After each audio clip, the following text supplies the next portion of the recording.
Acabei de falar para vocês a posição do La Salle. Essa foi uma posição que foi usada por muito tempo, né, em relação à Constituição, pelo menos como referencial. Até que no início do século XX, né, no início não, já meados do século XX, surgiu um outro professor alemão, chamado, o La Salle era francês, né, professor alemão chamado Konrad Hess. Konrad Hess, ele vai inaugurar uma outra visão sobre a Constituição, que é a chamada visão sobre a força normativa da Constituição. Segundo essa visão trazida por Hess, a Constituição é uma norma jurídica. Ela é uma norma jurídica como as outras. Se ela é uma norma jurídica, gente, ela tem que conseguir alterar a realidade. Se a norma jurídica não incide, não muda a realidade, ela perde a sua juridicidade. Então, quem viu o IED lembra disso, né? Então, a norma jurídica, ela precisa ter um tipo de obediência social. Se ela não for cumprida em alguma medida, ela não é jurídica. Ela não tem capacidade de constranger, de transformar, de mudar a realidade. Bem, a Constituição, por consequência, ela tem capacidade de dar ordens aos poderes políticos, à sociedade que existe em um certo local. Essa é a posição dele. Aí você vai dizer assim, professor, mas como? Porque o La Salle está dizendo assim, se a população não quiser, não funciona. Pois é. O Hess, ele vai relacionar esta força da Constituição a uma palavrinha que é traduzida para o português como vontade de constituição. O que é essa vontade de constituição? É um compromisso que existe na sociedade, que existe entre os atores sociais, né?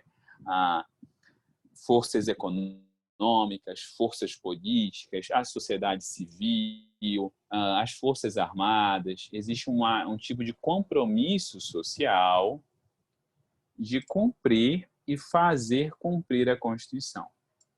É necessário que os diversos poderes concordem e se empenhem em respeitar a Constituição. Isso é uma coisa, gente, eu acho que essa ideia de Hess realmente ela é sensacional. Essa percepção, né? É uma percepção bastante acurada.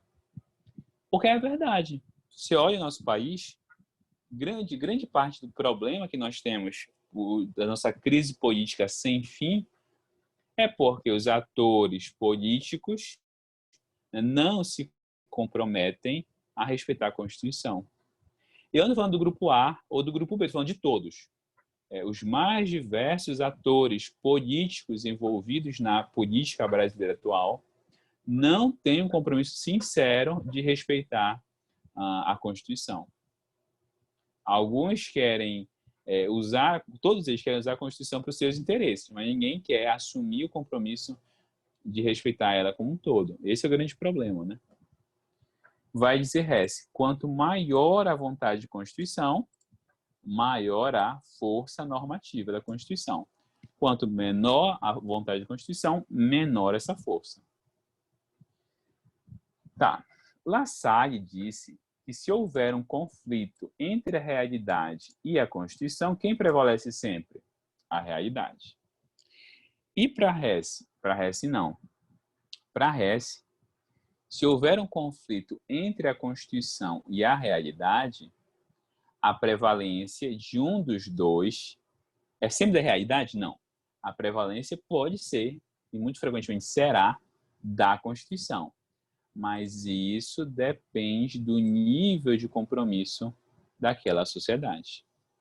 Se aquela sociedade estiver comprometida com a Constituição prevalece. Se a sociedade não estiver comprometida, a Constituição terá muitas dificuldades para ser implementada. Tá bom? Então, qual é a consequência disso?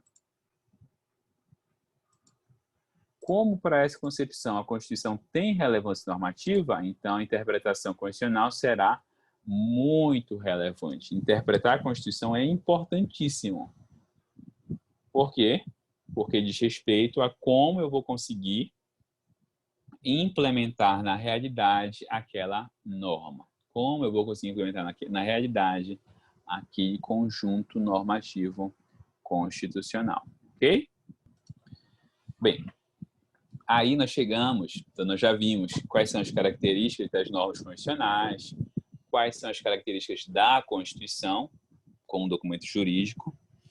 E aí nós chegamos, gente, a uma das diferenças mais importantes que nós temos atualmente. Quem fez IAD comigo o semestre passado deve lembrar que eu toquei nessa diferença. Tem que tocar de novo, porque ela é muito importante para a Constituição. Gente, que é a diferença entre regras e princípios. E aqui eu vou dar um exemplo de duas normas constitucionais. Tá bom? Um princípio e uma regra. Um princípio, artigo 5º, inciso 4º da Constituição, diz assim: é livre a manifestação do pensamento, sendo vedado o anonimato. Só isso. É livre a manifestação do pensamento, sendo vedado o anonimato. E aí diz o artigo 92A do ADCT, que é uma outra parte da Constituição. São acrescidos 50 anos ao prazo fixado pelo artigo 92. Primeiro, é livre a manifestação do pensamento, vedado anonimato. Segunda norma, aumente-se 50 anos no prazo previsto no artigo anterior. Mas diz o que, professor?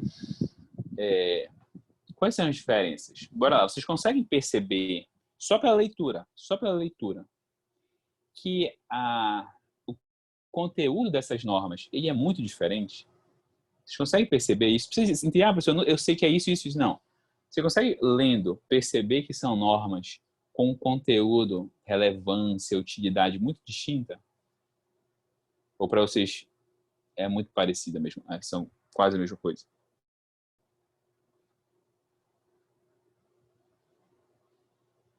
Gente, essas normas são muito diferentes, tá?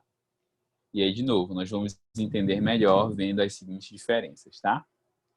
Bem, a regra é mais específica, né, professor? Isso, exatamente. A regra é bem mais específica.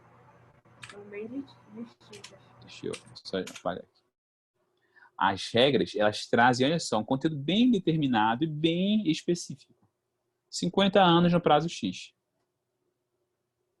Já o princípio, o conteúdo dele é muito abrangente. Ele trata de vários assuntos. Olha só. As normas jurídicas, especialmente as constitucionais, podem apresentar-se como normas do tipo regra ou normas do tipo princípio. Conforme o tipo da norma, se ela vai ser uma regra ou um princípio, a interpretação será completamente diferente. Conforme o tipo de norma, nós teremos um modo de interpretar essa norma. Pessoal, mas quais são as diferenças? Bora uma de cada vez. Primeiro, a gente vai dizer a diferença quanto ao nível de abstração, que é a diferença quanto ao nível de indeterminação e vagueza de uma norma. Ou seja, existem normas com conteúdo mais indeterminado e existem outras normas com conteúdo bem delimitado. Qual é qual? Princípios são normas com uma linguagem aberta, ou seja, com um alto grau de indeterminação. São normas, olha só, é livre a manifestação do pensamento sendo vedado anonimato. Poxa, será que essa é a única exceção? Será que essa manifestação do pensamento inclui piadas com grupos vulneráveis? Será que essa manifestação do pensamento inclui críticas incisivas? Será que essa manifestação do pensamento inclui eu divulgar uma biografia sem autorização? Você fica cheio de perguntas. Por quê? Porque essa norma... Opa, alguém ia falar? Não, eu ia comentar o que o senhor comentou aí, que é dizer que fica muito livre, não diz que tipo de pensamento é esse, né? Isso, exatamente. Exatamente. não há uma definição muito clara sobre qual é o pensamento que está em jogo aqui. E quem vai definir isso? O intérprete. Isso é tarefa do intérprete fazer esse tipo de delimitação. Tá bom? Professor, Pode falar. se fosse no direito penal, poderia dizer que seria uma lei branca, né? Que é aquele que precisa de complementação para poder o intérprete concluir algo. Tipo, a lei por si Isso. só não dá conta do caso, né? Isso. A gente E chama aí de norma penal precisa em de branco, uma né? complementação, né? Só que a norma penal em branco, ela vai ser complementada por outra norma. Aqui, Ah, ela tá. vai ser complementada pelo próprio intérprete. E isso não pode Vai no direito ficar a penal. critério do intérprete, né? Isso, exatamente. Tem as notas jurisprudenciais, né, professor, que ajudam na Isso. interpretação. São as chamadas a chamada jurisprudência, é isso mesmo. São as Aí decisões do vai se judiciário. utilizar aquele artigo 4º da LINDB, que diz que o juiz pode julgar quando a lei por si só não dá conta, ele precisa julgar, e aí ele vai se Isso. utilizar do costume, da doutrina, essas coisas. Isso, que aí no caso serão os princípios, não é nem o costume, vai ser os princípios. Aqui o uso para resolver os casos serão os princípios. Isso Entendi, mesmo, professor. tá bom? Então, olha só, esses princípios, né, então, eles vão envolver geralmente controvérsias sobre os chamados casos cinzentos. Que casos cinzentos, professor? Aqueles casos que geram muita dúvida. De novo, foi o exemplo que eu dei, né?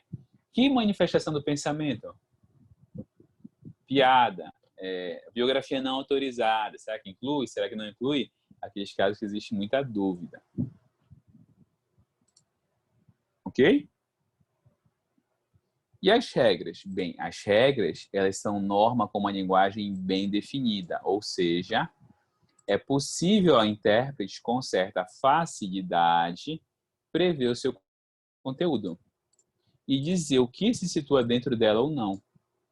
Por exemplo, 49 anos, está no prazo ou passou do prazo? Está no prazo. 51 anos, está dentro do prazo ou fora do prazo? Fora do prazo. Então, eu tenho um marco que consegue definir com clareza, de forma bem delimitada, de forma específica, o que está incluso e o que não está incluso. Isso chama-se regras. Já os princípios não. De novo, o que está incluso nessa manifestação? Terei que investigar, terei que discutir, terei que tentar encontrar uma resposta. Segundo, gente, ideia de direito. O que significa isso? As normas podem ter um conteúdo relacionado às chamadas exigências de justiça ou podem ser mais indiferentes a isso. Então, bora pensar o seguinte, gente.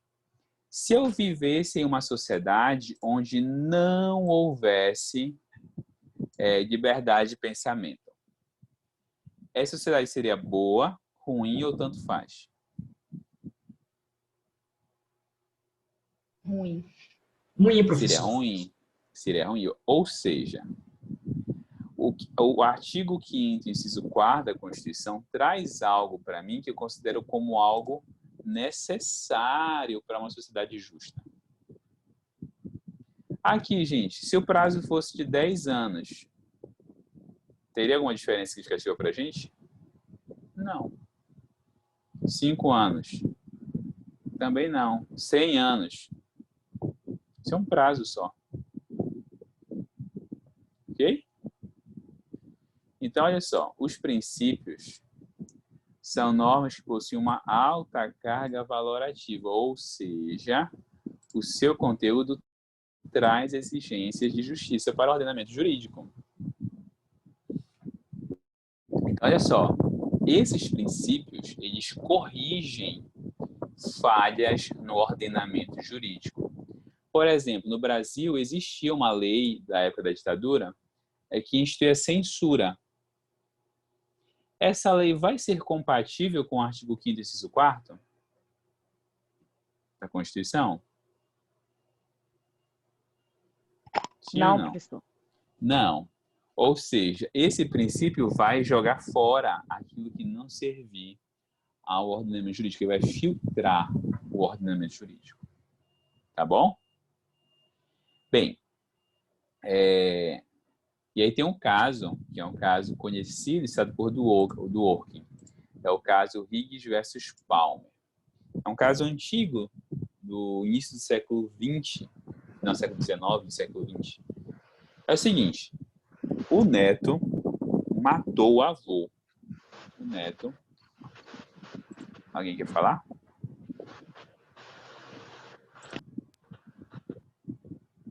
O neto matou o avô para receber a herança. Só que tem um problema.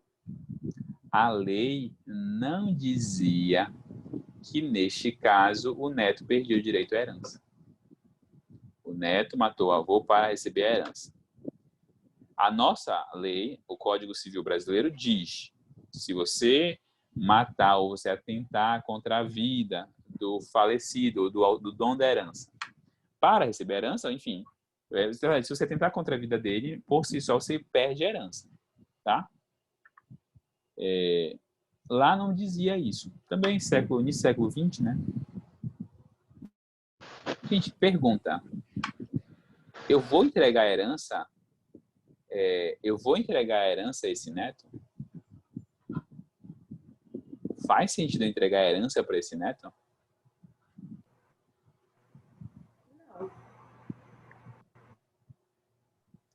Não faz sentido.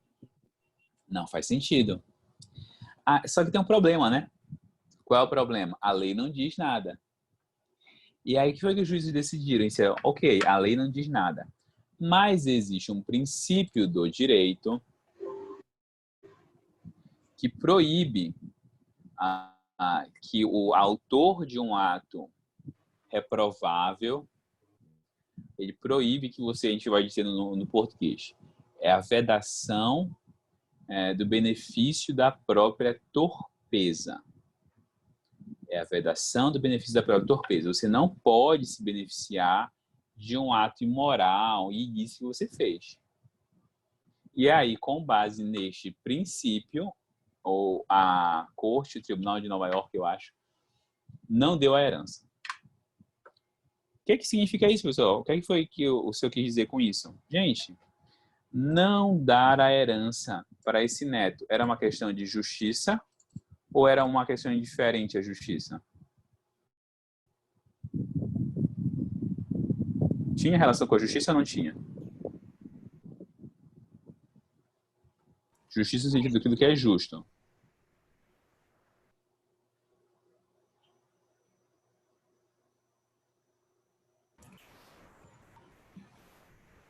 Tem um valor, né, professor? Sim, tem um valor em jogo. Quando a gente fala valor, a gente está falando disso, exigências de justiça. Ou seja, o caso foi julgado com base em um princípio. Isso mesmo. E as regras? Não. As regras, elas resolvem problemas funcionais, questões práticas, questões do dia a dia. Elas resolvem situações concretas.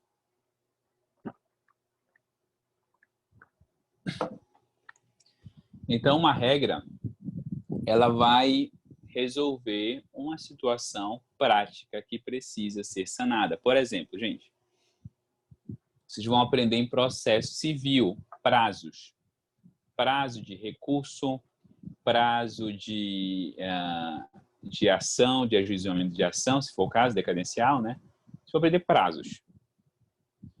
Se você passar um dia do prazo, o juiz vai entender? Vai dizer, poxa, tudo bem. Vai ou não vai? Não, não vai. Não vai. Não vai. Se eu dissesse, poxa, doutor, é porque o caso era muito complexo. Demorei muito fazendo a peça. Ele vai entender assim mesmo? Não, professor. Não, ele não vai entender. Não, tu que lute. Por quê? Por que ele não vai entender, gente? Porque isso é uma questão funcional. O direito funciona com prazos. Então, tem que ter um prazo para você resolver aquela questão. Se o seu caso é um caso simples ou complexo, tanto faz.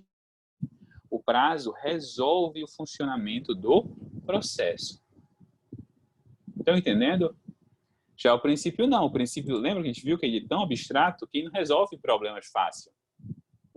Então, o princípio, ele possui alta carga valorativa. Perfeito? Quarta característica, gente, aplicação. Ou seja, é a relação entre a norma jurídica e a sua incidência no caso concreto. É como aquela norma se aplica ao caso. Bora começar pelas regras, que é mais fácil. Nas regras, nós aplicamos as normas por meio de subsunção. Quem lembra o que é subsunção, gente? Quem pode me dizer, me lembrar o que é subsunção?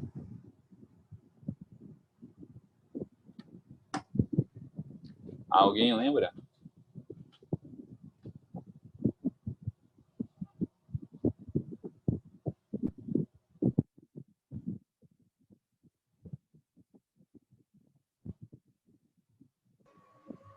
É o efeito de substituir, professor? Não exatamente. A subsunção é quando eu pego uma norma e eu aplico ao caso. Então, por exemplo, eu vou subsumir, eu vou submeter, eu vou colocar o caso debaixo daquela norma. Por exemplo, João matou um cachorro. Esse é um caso ao qual vai ser aplicada, vai ser subsumida o tipo penal de homicídio? Sim ou não?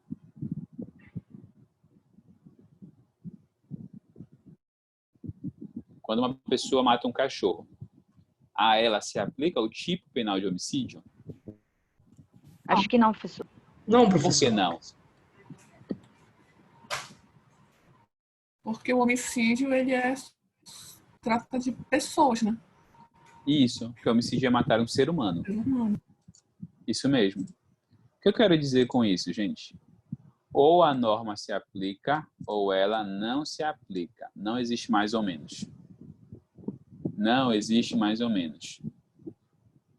Uma regra, ela sempre é aplicada no modo tudo ou nada. Ou eu aplico a regra, ou eu não aplico a regra. Ou a norma vai subsumir ao caso, ou o caso vai subsumir a norma, melhor dizendo, ou não. Não existe meio termo. Ou é 8 ou 80. Já os princípios, gente, não, os princípios eles vão variar conforme as circunstâncias do caso, conforme o peso do caso concreto.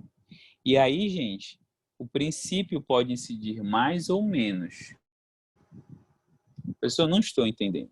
Bora lá, por exemplo. Testemunha de Jeová, gente. Testemunha de Jeová e transfusão de sangue. Caso clássico, caso clássico. Então, o testemunho de Jeová vai fazer uma cirurgia, foi agendar a cirurgia e tal. E aí o médico disse, olha, só preciso te avisar que talvez o senhor precise de bolsa de sangue. Aí disse, não, doutor, eu não posso receber bolsa de sangue porque eu sou testemunho de Jeová e eu sou contra transfusão de sangue. Gente, pergunta. O que vai prevalecer nesse caso? Direito à saúde / vida dele ou a liberdade religiosa? Vida dele. A vida dele. Nesse caso, é a liberdade religiosa. Por que liberdade religiosa? Porque ele é adulto e consciente.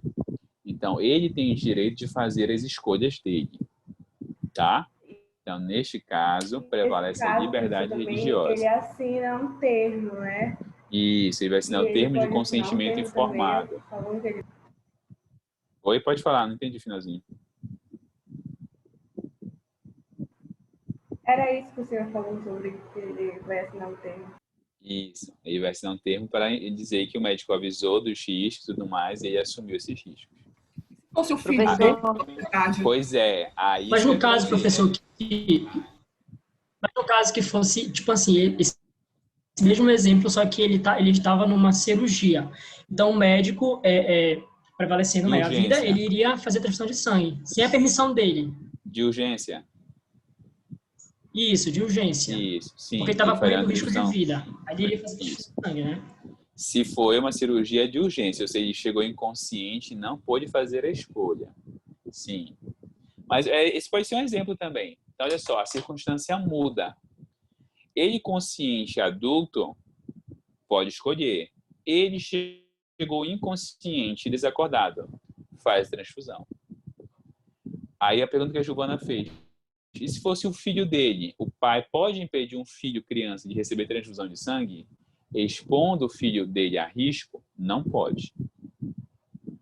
Então percebam, os problemas nos três casos são o mesmo: vida e liberdade religiosa. No primeiro caso prevaleceu a liberdade religiosa, nos outros casos prevaleceu a vida. Ou seja, foi tudo ou nada? Não. Conforme as circunstâncias do caso, ganhou peso um direito ou outro direito. Deu para entender a diferença entre regras e princípios na aplicação? Deu sim, professor. Perfeito. Última diferença aqui, gente. Conflito. Conflito. Quando duas normas se chocam. Então, em certas circunstâncias, existem normas que se opõem, que vão indicar soluções diferentes para um caso concreto. E aí, gente, o que acontece? Bem, bora lá. Se forem regras, nós teremos antinomia. Bora lá, quem é que lembra? Como é que eu faço para resolver antinomia, gente? Eu aplico as duas regras? Quem lembra aí? Não aplica mais específica?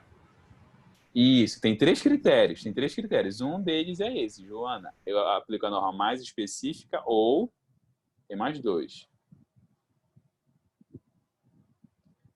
Lei específica, quais são os outros dois? Lei posterior ou anterior? Eu aplico a lei mais nova ou a mais antiga?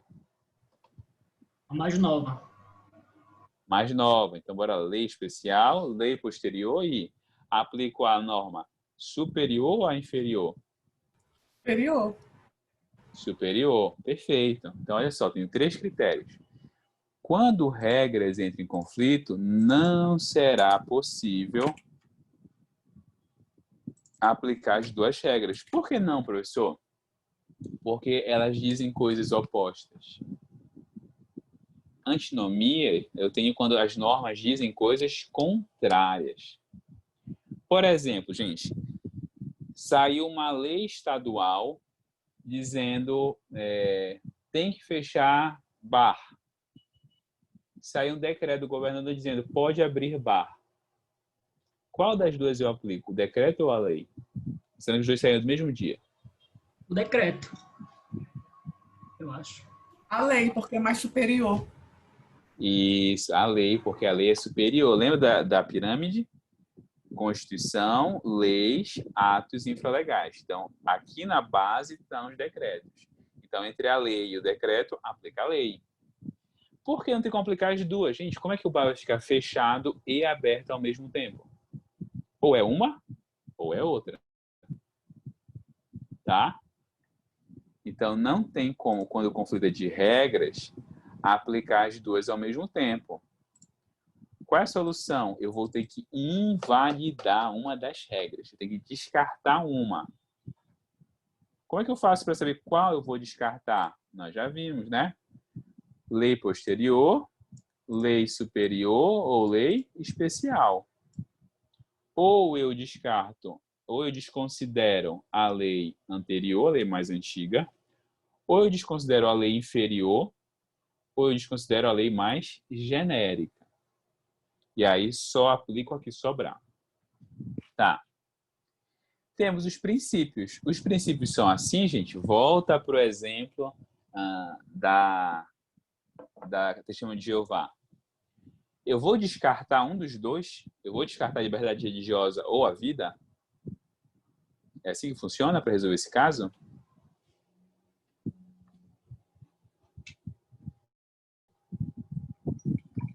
Não, né? Porque não se exclui. Isso, muito bom. Eles não se excluem. Nenhum deles será invalidado. O que eu faço? Um princípio prevalece naquele caso. Em outros casos, pode ser que o outro prevaleça. Tá? Exemplo, gente, só para a gente finalizar.